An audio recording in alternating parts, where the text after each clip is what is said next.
Thank you for listening to Comics for Fun and Profit. This is Kyle and Drew with your sneak peek at next week. Episode number 535, where Drew and I will be talking about comics originally releasing October the 23rd, 2019. Before Drew and I get into what's coming up in your local comic book shops this coming Wednesday. Drew, I feel like I haven't been here in a long time. I miss you guys. What's going on in comics? Yeah, we have missed you, man. It was tough. We skipped a week. We had guest hosts. I did a solo show while you were gone. Proud of you for that, because man, I hate myself so much that I can't do the solos. It was 30 minutes, which was longer than my last attempt. Yeah, and it was slightly better, in my opinion, and according to our initial feedback here, we got there you go. Old Rock Langlois, who said, "Hey Drew, just finished listening to your solo show. I must say that I miss Kyle." Thank you so much, sir. Because you two make such a good team. But I did like your solo effort. So please keep up the good work alone or with Kyle, because I enjoy your podcast, guys. Thanks for all those nice hours of listening that you provide me. Rock Langlois. Well, thank you, Rock. We appreciate the kind words. And yes, it's an effort. It's a solo effort. That's what it was. That's exactly what it was. Good call. Do you remember, Kyle, before you left, we did a show where we talked about calling our list down to this exercise of... Yeah, we can only have 12 books or whatnot. 9. It was 9 books. 9 books. Yes. Yeah, well, Wade Ludden took a shot at it as well. Uh-huh. And says, apparently, I read a lot of garbage. Calling the list in half was easy. That's awesome. But picking the final 9 was very tough. I could have just had 9 DC superhero books, but that didn't seem like a very good variety. Mm-hmm. So my books, in no particular order: Immortal Hulk, Friendly Neighborhood Spider-Man, Star Wars Dr. Aphra, Batman Detective, any Batman Black Label, Yeah. Rick and Morty, Robotech, and You Are Obsolete. Wow, You Are Obsolete gets in there after one issue. That's kind of impressive. That's a pretty good list, man. I got to say, Wade, that's a pretty darn good list. It is tough. And who would want to live in a world with only 9 comics? I mean, you'd have to read them multiple times. Mm-hmm. That's pretty good. And yeah, keep them coming, guys. So if it's basically a top 9 list. It's your top 9.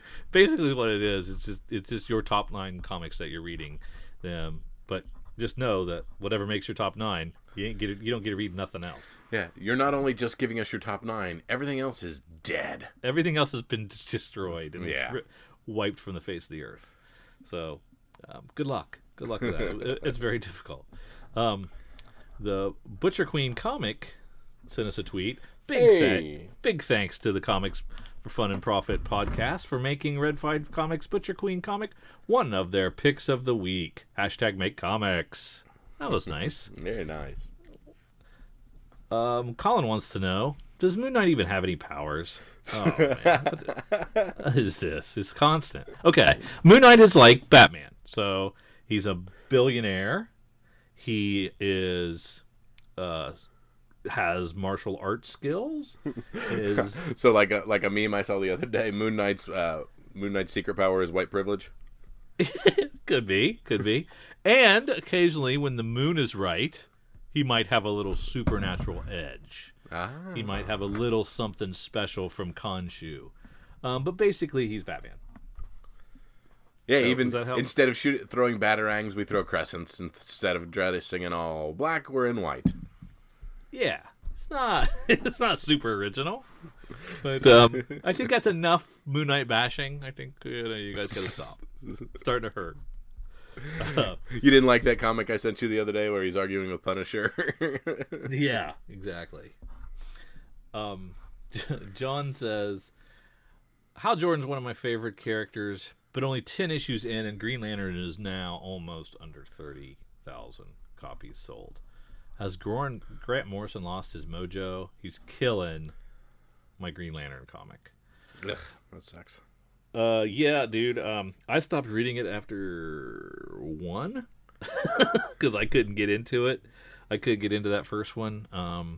And they're going to relaunch it after 12. So I don't think issue 12 is out yet. But after that, they're going to relaunch it as Black Stars, Green Lantern Black Stars, and Grant Morrison will be writing that one as well. So maybe it'll change.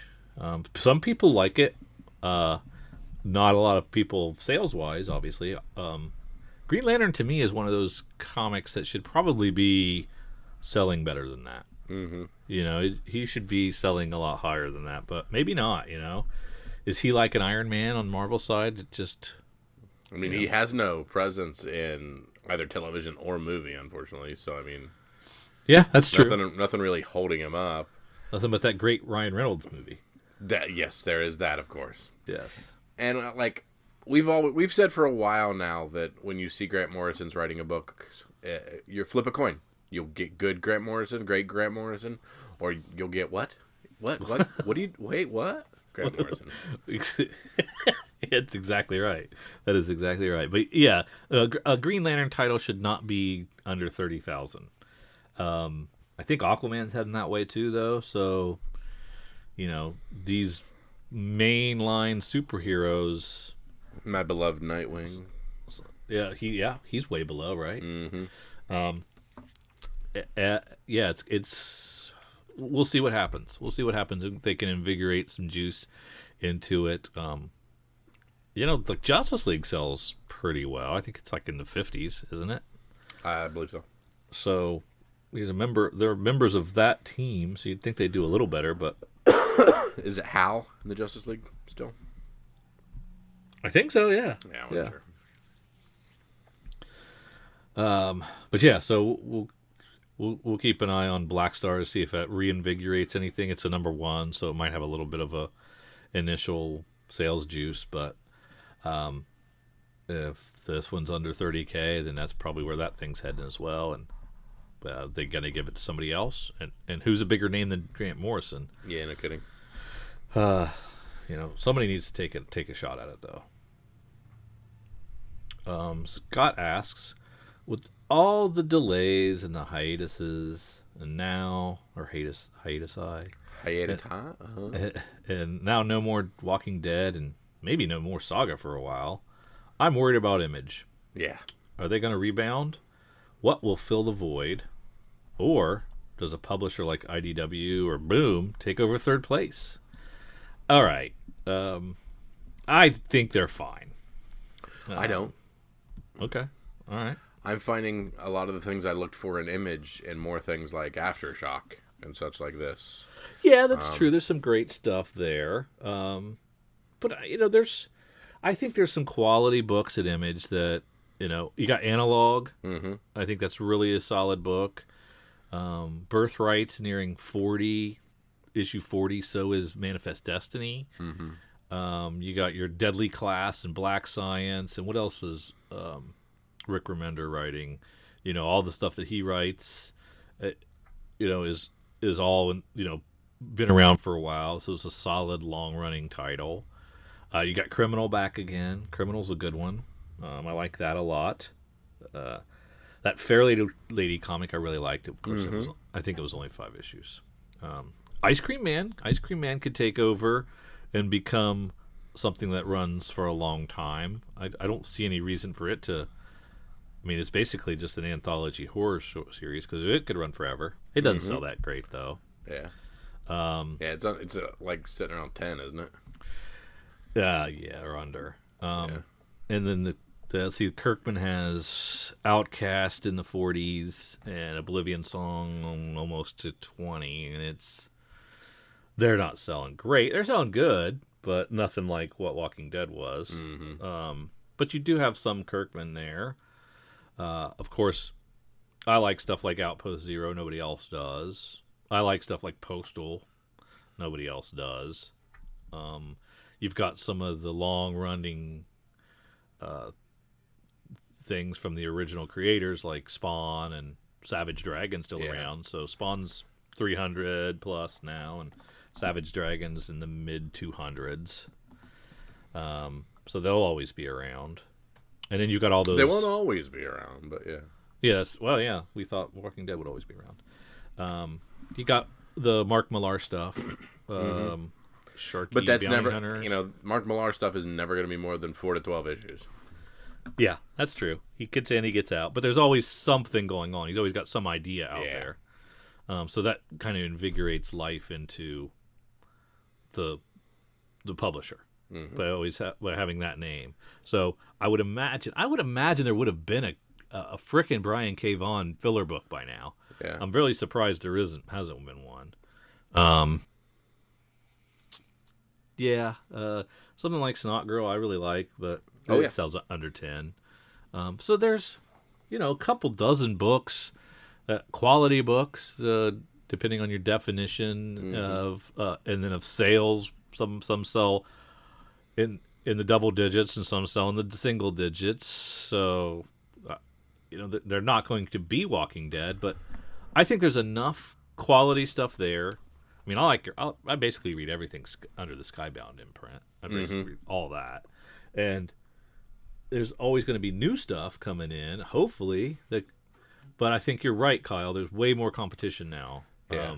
Image used to be the destination, and now I think people are finding landing spots at an Aftershock, an Ahoy, wherever, and they're just as happy. Yeah, they're using essentially the Image model, but doing it outside of Image. Yeah, I'm guessing they're getting some kind of creator-owned terms at some of those other places, and there's a lot more quality landing spots for these big name creators to go besides just Image. So I still think they're going to have third place locked up.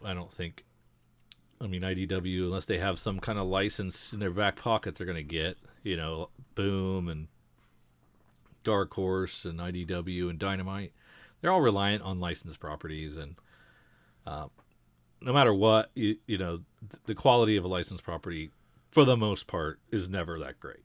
And and then you're very beholden to those licenses running their course, and I can't imagine that any of those publishers could take over the third spot from Image. Yeah, I think they'll keep their third spot for the near future, but they're a shell of what they were not on 5 years ago. Yeah, and the days of me assuming they could take over the second spot from DC are long gone. Yeah, that is never going to happen now.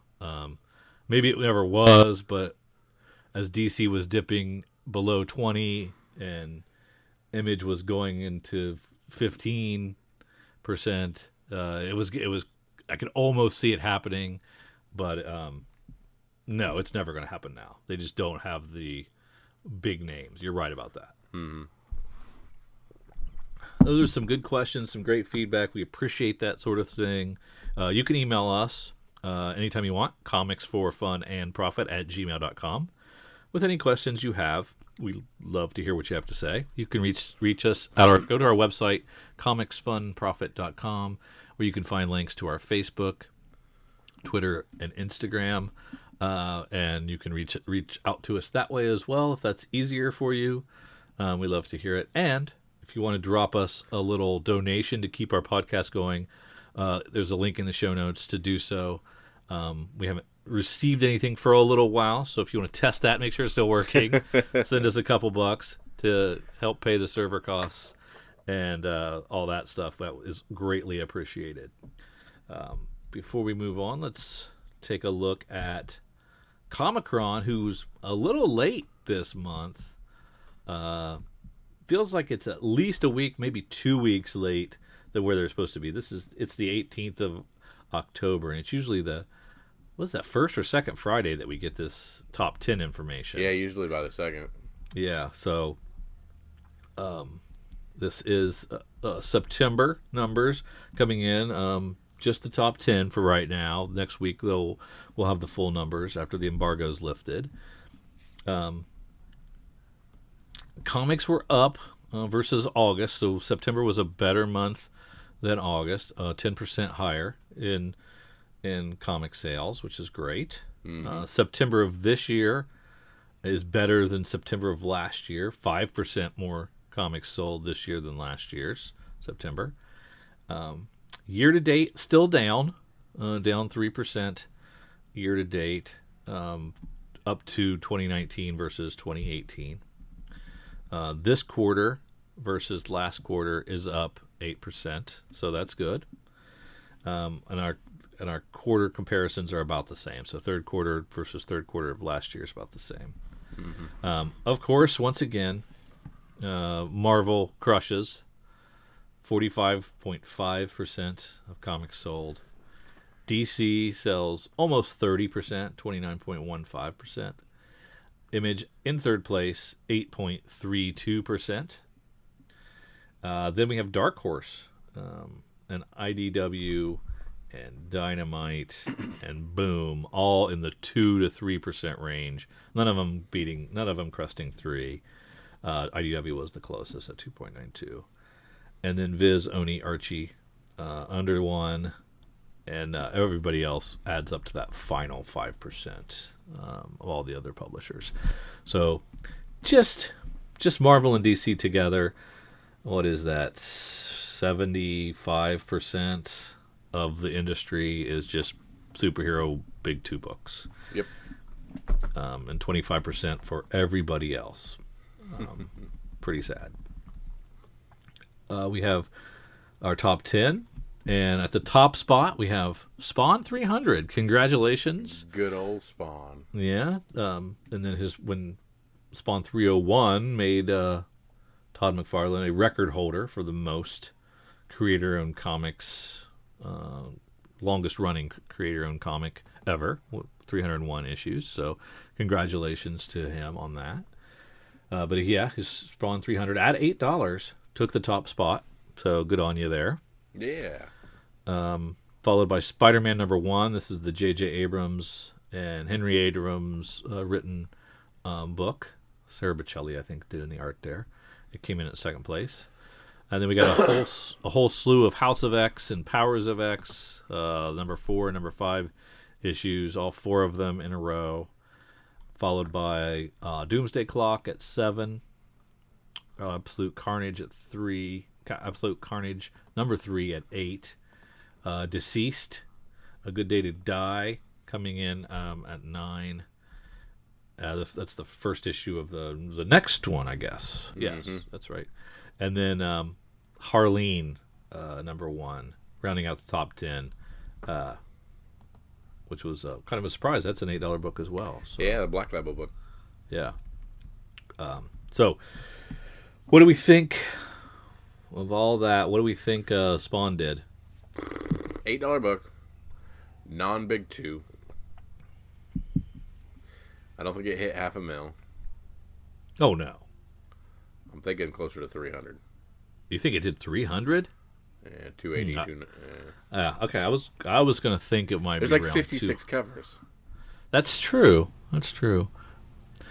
I was gonna go 200,000 for sure. All right, 200,000. I'll go over. And then Spider-Man. I'm guessing that's maybe 125. That sounds about right. I'm thinking all the House and Powers though are like in the 90s or they're over 100. The last House and Powers of 10 were... They were all over 100, right? They were all over. Yeah. Yeah. So this is... But Doomsday Clock is no longer over 100, is it? It was. Oh, it was? Yeah. But I don't... Okay. But they're right on the line. So I just... It's what dipped, what didn't dip. Well, I don't think Absolute Carnage #3 is. I wouldn't think so. And although it had a great issue 1, Yeah. But this is 3 issues past. Yeah. 2 issues past. I'll go down through 6. I think Doomsday jumped under. You think Doomsday dropped under? Yeah, and I think I keep hearing people talking about the House of X and Powers of 10 books. So I think they're actually gaining speed. Yeah, everybody seemed to have really liked it. I missed out, I guess. So all this led into the new X-Men launch, right? Correct. And did you read that by any chance? No, I have not. Just came out this week. Yeah, I was gonna say I'm not on the bubble. No, yeah. So I glanced at it. And not for me. So I'm kind of glad I sat out Powers of X and House of X. I don't think I'm that Powers of 10. It's actually not X. Right, I know. Sorry. It's just dumb when I read it. Okay. They look alike, so I pronounce them alike. Completely with you. But yeah, I just don't think I'm the right type of X-Men fan. I like that Bendis, that all new X-Men Bendis, and I like some of X-Men Blue. We liked Red when it was out. Yeah, I liked Red. That was Tom Taylor, right? Yep. Yeah. So I liked some, but I don't think I'm hardcore enough to really enjoy this stuff. How dare you? I know, right? So I'm going to take all the top 7 books are over 100,000. Oh, cool. You're going Doomsday as well? I'm going to take Doomsday as well and say that Absolute Carnage dipped below that Mendoza line for us. We'll see how it goes. Yeah. And I can see a world where all 10 of them are, but I don't think so. Yeah, because I think it was last month there were 8. 8 of the top 10 were. Yeah. When we take a look at the trades and graphic novels, we've got Batman Damned, probably without Wang, I'm guessing. Yeah. Boo. Censored. That takes the top spot. Umbrella Academy, Volume 3 at the second slot. Paper Girls, Volume 6. It's the final volume. That's got to be finishing it up, yeah. Monstrous, Volume 4. Immortal Hulk, Volume 4. A Killing Joke hardcover we talked about a couple times. Yep. Heroes in Crisis, then Killing Joke hardcover. Batman, Volume 10. Batman, Nightwalker. Is that an OGN? And then the Joker, his greatest jokes. Nightwalker, I don't know if I'm familiar with that. I'm not familiar with it either. So no big surprise there. No Walking Dead, but there'll be probably an omnibus or something that shows up on there. Or or the compendium. It'll show up there pretty soon. Yeah. But pretty good list of stuff. Oh yeah.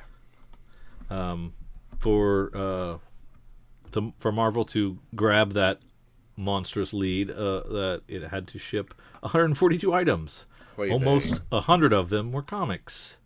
But DC was not far behind. They shipped 83 comics and over 100 things total. So between trades and comics. Image shipped 42. Dark Horse 19. IDW 25. Boom did 18. Dynamite did 15. Archie shipped 11 comics last month. That seems like a lot for them. Well, we've got all the hungers and the oh yeah, that's true. Whatever they are, so I'm even forgetting one. Yeah. So there's a total of 831 items you could have read and purchased for last month, and 443 of them were comics. I did not read a large percentage of the 443 comics that shipped. Yep. So 831 options. We're asking you to pare it down to 9 and tell us what they are. So yeah, a 1% basically. Yeah, no doubt. That's pretty amazing. All right, let's shift gears and get over to the FOC, since our good buddy Eric was nice enough to get it to us early. Yeah, excellent. We've, of course, got the FOC, which is our final order cutoff. We're being given an additional bite at the apple from whenever you're hearing us or seeing it up until that Monday at noon to either add some things to your list or take some things away or whatever it would be. Kind of edit that order. Drew and I, of course, always seem to be adding. Our friends at Cowabunga always give us a nice little curated list that we love to read to you. And Eric pulls out a few things to the top that pique his interest. And the one of the things is from DC Comics, the Dollhouse family, #1. Mike Carey, Joe Hill. We talked about that, I think, because it was a free comic or a read comic book day book or something like that. Can't remember. Oh yeah, local comic shop day. That's what it was. We also have Jeff Lemire writing Question the Deaths of Vic Sage, #1 from DC. We have Family Tree from Image Comics, another Jeff Lemire. And from Marvel, we have Morbius #1, written by Vita Ayala. I don't see Morbius the living vampire on this one. We're just at Morbius now. That Family Tree looks pretty interesting. Yeah. Oh, yeah. Good old Phil Hester. Mm-hmm. All right, as we dig a little deeper into the FOC, let's start and see what Dark Horse has to offer. They're wrapping up that Justice League crossover book with Black Hammer. 5th issue's out. That was better than I thought it was going to be. Hey. I've enjoyed it.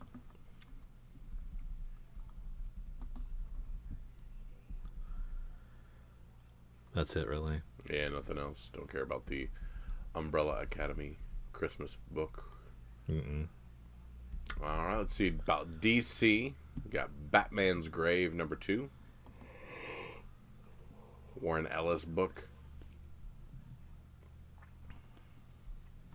You can read Blackest Night for $1 if you want to, or 60 cents even, if you never read that. Look at this Far Sector first issue. It's a Lantern book. It's a what? It's a Lantern book. Oh, is it? Yep, from the New Animals imprint. It's a science fiction writer who's doing it, and it's a Young Animals imprint. So I'm probably not gonna check that out. But if you do, it's a 12-issue series. Yeah, I do like them being a little more upfront with the miniseries and maxi series numbering. Mm-hmm. That's kind of cool. Glad they do that. Maybe they figured out over time that it really doesn't matter. Doesn't hurt sales that much. Yeah. Because they used to say that if people knew it was a miniseries, they wouldn't buy it. I had that as one of my hard and fast rules at one point. See, there you go. Yeah. So you were the reason that they did that. It's very possible. So are you doing this Question the Deaths of Vic Sage book? I think I overlooked it entirely. I don't know the question that much. Okay. But if you look for artists, we've got Bill Sienkiewicz. On the first one or second, the variant? Writing the insides. Oh, he's the interior artist. Yeah. So I really missed out. Yep. It's expensive, $6.99. Mm-hmm. It's not DC really... Black Label Prestige Plus. Yeah, they are all that much. What aren't they? Yeah. Yep. Interesting.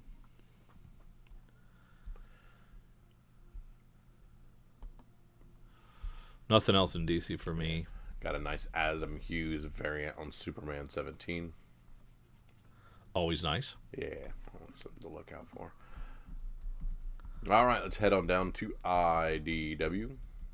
Some more Dungeons and Dragons relaunch there as an issue 1. Big Hero 6, the series, relaunching here. It's the 35th anniversary of Usagi Yojimbo. And so it's landing on issue 6 of the colorized version that a different publisher, which is weird. You know, it's strange that they're doing that, but I guess it's fine. It's it is what it is. They didn't manufacture anything, and it's still a $4 book. Yeah, they didn't change the price. Now, granted, unlike Uncle Scrooge 50, they jacked that sucker up to $6. All right, down to Image, and of course that we talked about Family Tree #1 there. Reaver already at #5, so that's pretty cool. We had been saying for a while that Spawn 301 was a book to make sure you picked up. Don't just stop at 300. Sure enough, going to a second print. A nice new cover, maybe. Maybe. Is it dude with the crown?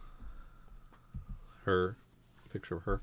Yes, exactly. Oh, this might be. Yeah. If that's her on the cover, you're gonna want that. No, it's not. But yeah, I wonder if this is an homage to the record breaking. I don't know if that was on 301 before, so this is a record breaking issue. That's why you got the crown. Yeah. That's clever. Longest running creator owned comic book in history. So it may be worth making sure you get this second print of 301, just because it's the record breaking issue. Yeah. And yeah. Did they not put that on the original 301? I don't believe they did. I don't think they did either. Interesting. You're right. That is interesting. Yeah. That would be a good one to go and get signed. Mm-hmm. Nothing else left for me in Image. All right, if that's the case, let's head on down to Marvel, where Black Cat's got an annual. And a great J. Scott Campbell cover for the cover A. That's which awesome. Is a lovely little wedding cover. Always sell well, always sought after. That's one to think about. Yeah, Black Cat in white. Black Cat and J. Scott Campbell. Pretty good. Fallen Angel #1. I'm guessing the DX one is the actual cover A. Brian Edward Hill. Yeah. Writing. We the actual cover A, an Ashley Witter cover, my friend. For Fallen Angels. Yep. You're kidding me? Well, she's pregnant now, so I'm not. Yeah, she's dead to me. Oh, wow. Psylocke finds herself in this new world of mutant kind, unsure of her place in it, but when a face from her past returns only to be killed, she seeks help from others who feel similar to get vengeance. Cable That's and good cover. X-23 join Quanon for a personal mission that could jeopardize all of mutant kind. Quanon. Not to be used with quinine, which I believe is in Club Soda. Yeah. And there's a Liefeld hidden gem variant, and might be one of the last Liefeld books for Marvel, because he just said he's done with Marvel and he's never going to work for them again. Dead them. We've got hidden feet and everything. Pouches all over the place. That's a good one to get if you're getting one. Cable. He's... Pouches. Marvel's Doctor Strange #1, Stan Lee, Roy Thomas, Chris Claremont, $8 book of a bunch of old stories dating back as far as 1951. Okay. So this is one of those 80th anniversary. Oh, I see. Yeah. I see. Yeah. Of course, Morbius. It's just a really small audience. These appeal to. I think. Yeah, absolutely, and an even smaller audience who wants the deep variant for those. Yeah, I would think so.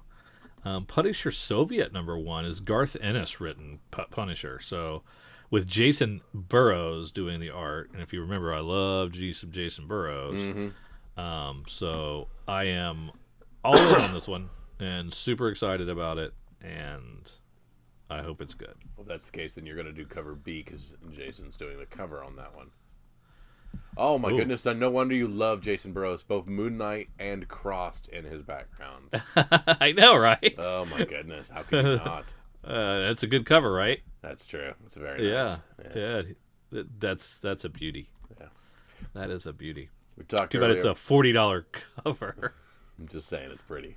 It is pretty. Of course, House of X #1. We talked about the 5th print of issue 1. Now, the 3rd print of issue 4. The 2nd print of issue 6. Wow. And they're soliciting the hardcover House of X, Powers of 10, together in one hardcover. Issue 1 through 6 of each of those. That's not bad for $30. No. That's 12 issues for $30? Yep. That's not bad. Yep. If you jump in and it's early, a hardcover? Yeah. Hardcover. And if it's as groundbreaking as everybody says, holy cow, that second one's a really cool cover. I've seen them. That's the connecting variant they've put together for the hardcover. Maybe, because I know on cover A it wasn't final artwork. Wow, that's pretty cool. Yeah. So, are you going to read House of X Powers of 10? I've started a couple. That's 12 issues. Yeah, that's a lot. That's a lot of commitment for you. I'm gonna buzz through them just because people talked about the groundbreaking, and then the one character who goes into a situation and dies, and all that seems interesting. And tell me all about it. Tell me all about it when you read it. And then the 10-year, 100-year, 1,000-year thing all seems pretty cool. So I'm gonna finish her up. It's Hickman, right? Yep. Yeah, he and I don't see eye to eye on a lot of things. So it's up to you. You've got to convince me to read it. Gotcha. It's all on you. I will give you the cliff notes when I'm done. X-Men number 2. You talked about number 1. Go out, grab number 1, and then by Monday, pre-order number 2. Why do I care about Tomb of Dracula number 10? That's Blade. Oh, okay. And we got a new Blade coming. Okay, that makes sense. Yeah. I'm impressed with myself that I knew that without even clicking on it. Yeah, it's pretty sweet. All right, down into the booms. What's his Folklords? Folklords? Matt Smith art. From Narnia to Harry Potter, we've seen our heroes leave the real world for a fantasy world. But in Ansel's world of monsters and magic, he's haunted by visions of our world with tailored suits and modern technology. That looks great. Yeah, that looks really cool. And Matt Smith, that's great art. Look at that. Mm-hmm. That's beautiful. Oh, and we've got a Dan Mora variant. Let me click on that beast. Ooh. You need to be reading Once and Future if you like for the Dan Mora art alone. I know. I was on the cutting edge of that. I told you. That's true. That's true. But did you read it? Oh. It's really great. I hear that.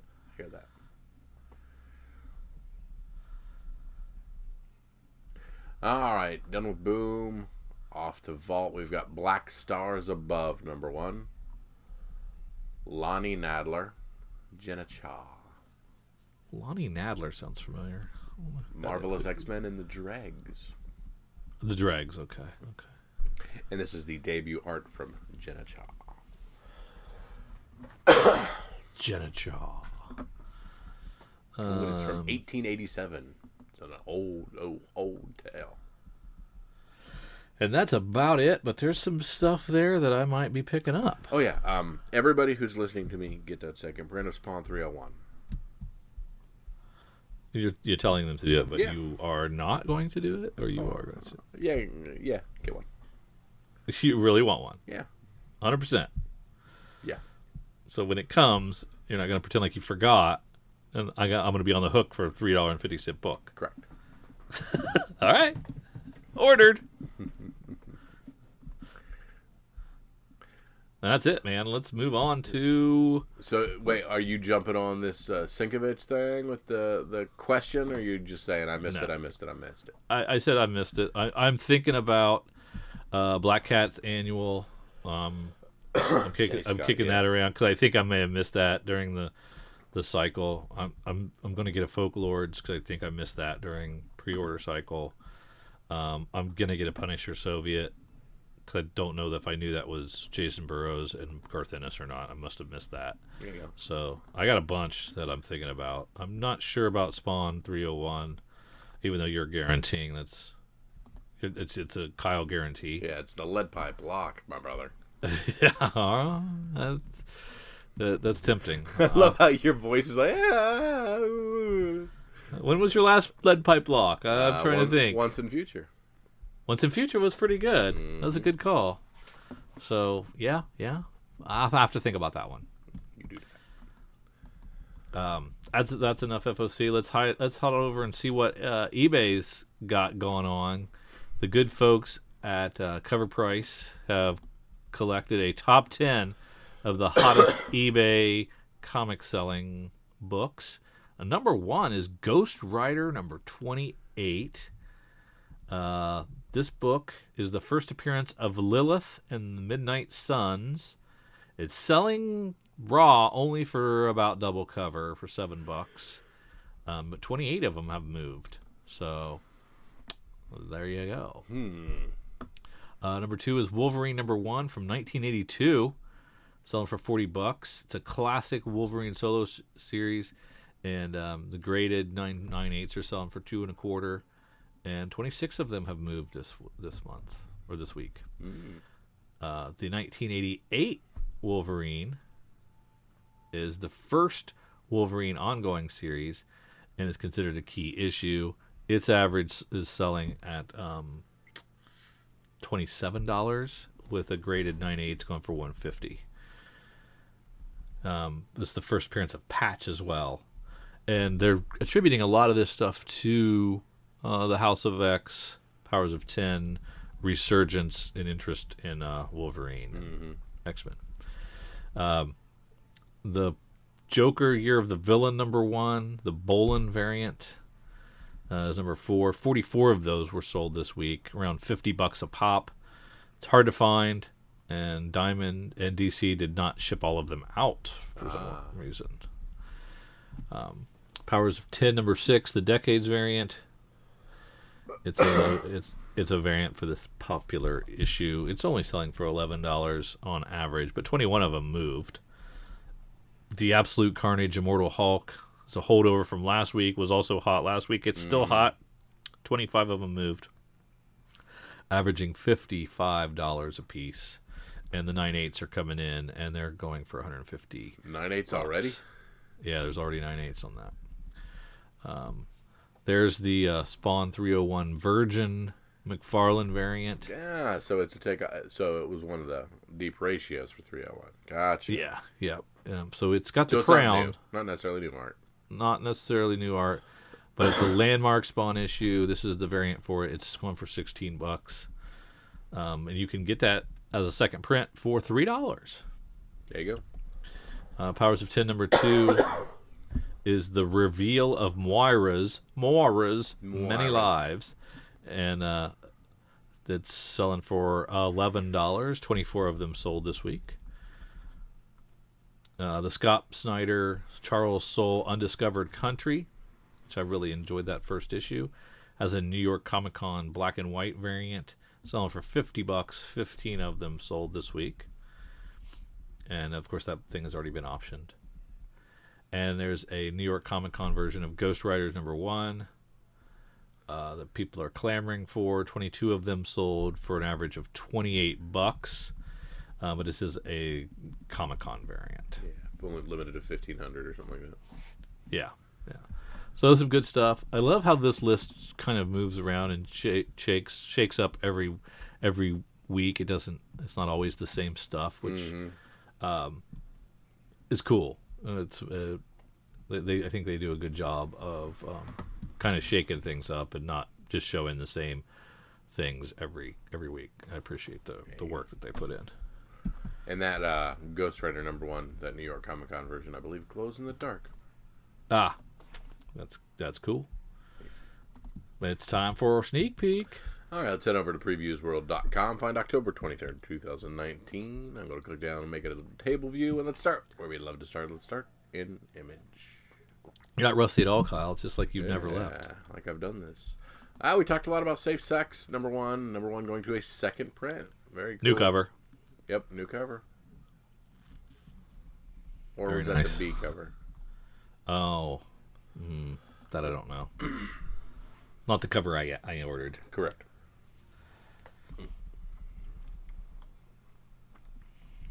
And very short week for Image, isn't it? Yeah, we have 5 weeks in October.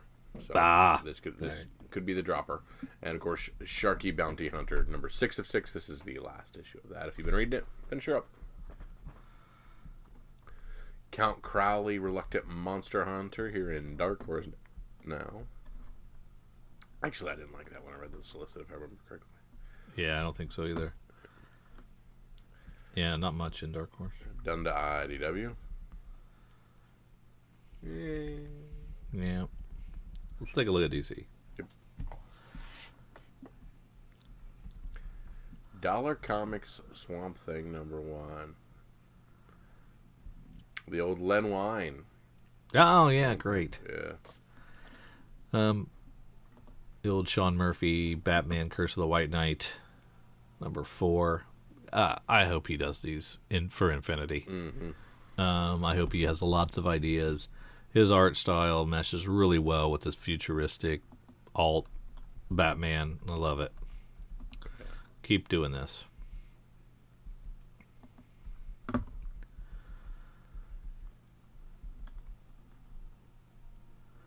Interesting how they launched the Naomi hardcover as season 1. Mm-hmm. Does that mean it's not that far from being optioned? Yeah. Or has it already been optioned? That I don't know. I assume it already has, but I don't know. Yeah. I could see that working pretty well. That's that Swamp Thing giant that was in Walmart, right? Yes. I've enjoyed most of these Walmart books. They're pretty good quality stuff. The Red Hood 39, The Year of the Villains cover is a very cool cover. I like. Is this it's Kenneth Rocafort now, not Yasmin Putri. Mm-hmm.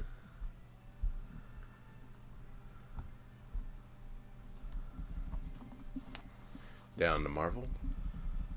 Absolute Carnage 1 going to a 5th, 2 going to a 3rd, 3 going to a 2nd.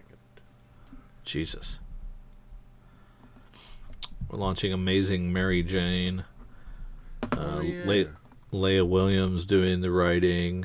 Carlos Gomez on interiors, and that's a Humberto Ramos cover. But it's an Art Germ cover, B. So that's really where we should be focusing our attention.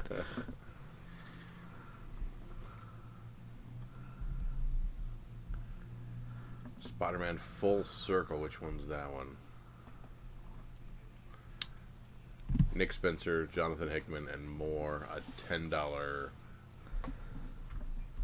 Oh, it's the thing where they take a script, start the script. Somebody mails the script to somebody else, and they do a page or two or something like that, and it goes around robin, and then gets illustrated. Gotcha. They stole that from that other book that did that. Yeah, Commandy Challenge. Yeah, Commandy Challenge. Yeah, it's kind of like that, which is probably what I should have said. It sounds exactly like that. Yeah. Well, that was more like issue to issue. Oh, yeah. Okay. I'll give you that. So this is just like one collaborative thing where they're writing in a circle of some sort. Gotcha. It's a thought exercise, which I'm not interested. Yeah. Speaking of not interested, I'm not finding anything else in here I really like. That's the 25th Immortal Hulk, and that's a big deal. Yeah. Well, at least according to Al Ewing. You know, he made a big deal about it. Oh, that's right. Yeah, this is yeah. And I FOC'd a couple of them. The Breaker of Worlds. Yes. So I think this is a special one, even at $6. I think this is the one you want to have this week. Yeah, with an Alex Ross cover to boot. Yeah. Yep. And you can always get that Incredible Hulk #1 facsimile edition, which is very nice. Very cool. You probably won't own that original issue. I know I won't. The first that King Thor first issue went to a second printing, which is pretty cool. More Esad Ribic.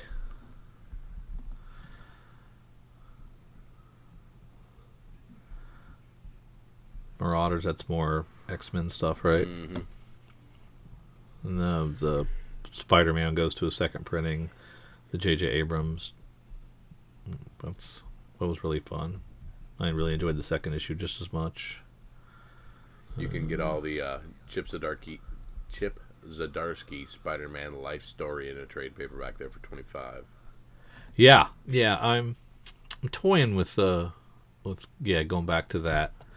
I thought it started strong and then it kind of lost its way, but I might give it another shot.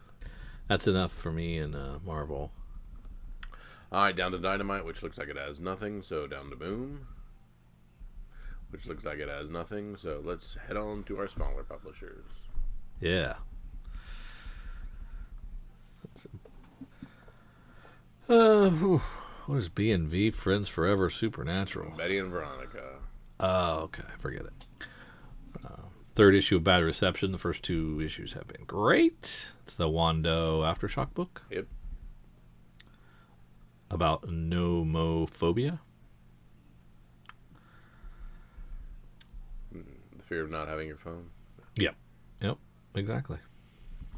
Here we have Money Shot, #1. Vault Comics, Tim Seeley, Sarah Beatty on this one. That's nice. In the near future, space travel is ludicrously expensive and largely ignored. Enter Christine Okamapos, inventor of the star-shot teleportation device. Her big idea: she travels to new worlds, engage intimately with local aliens, and film her exploits for a jaded Earth populace trying to find something new on the internet. Sexy alien stuff. So it's alien porn. Yeah. Gotcha. All right. Well, and then we got these $6 black bags as well.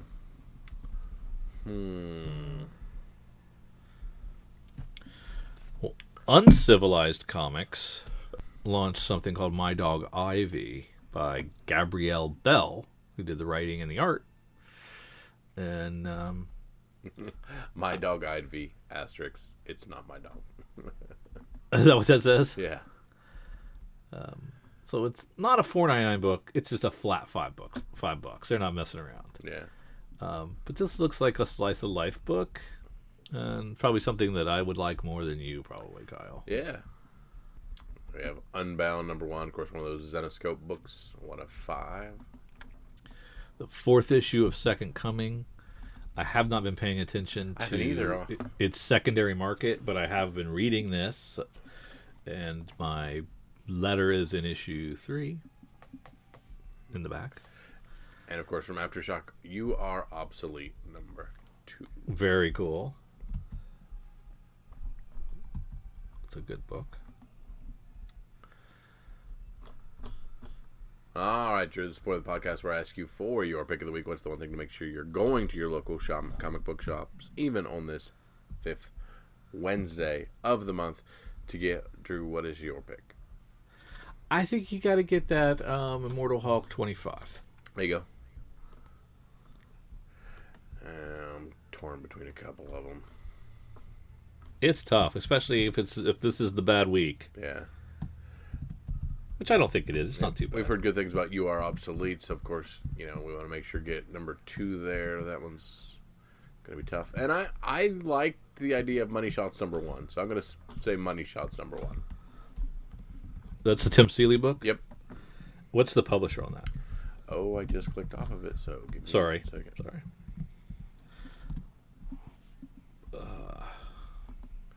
That is Vault. Oh, yeah. That's great. Yep. Money Shot and Immortal Hulk. Yep. Good list. We did good. We're great. Great to have you back, Kyle. There you go. And the cover B on the Money Shot is very reminiscent of like the old style Marvel books, and reminds me a lot of the old Power Pack #1. Oh. That's made, but it also has the moniker of the world's filthiest comic magazine. Okay. So, just something there. So, we want to thank you guys for tagging along with Comics for Fun and Profit. Thank you for tagging along with Drew and myself through episode number 535 as we went through comics coming out on October 23rd, 2019. It's good to be back. I've missed you guys. Make sure you send us in any feedback, anything you think of, if we missed something this week, or if I'm dumb for picking the things I did, or perhaps my brother's just as dumb as I am. Let us know. If you're listening to us on iTunes and you haven't left us a 5-star review, I'd appreciate it if you did that. Just move us a little higher on the podcast ranks. We appreciate you. So for Drew and for myself, see ya.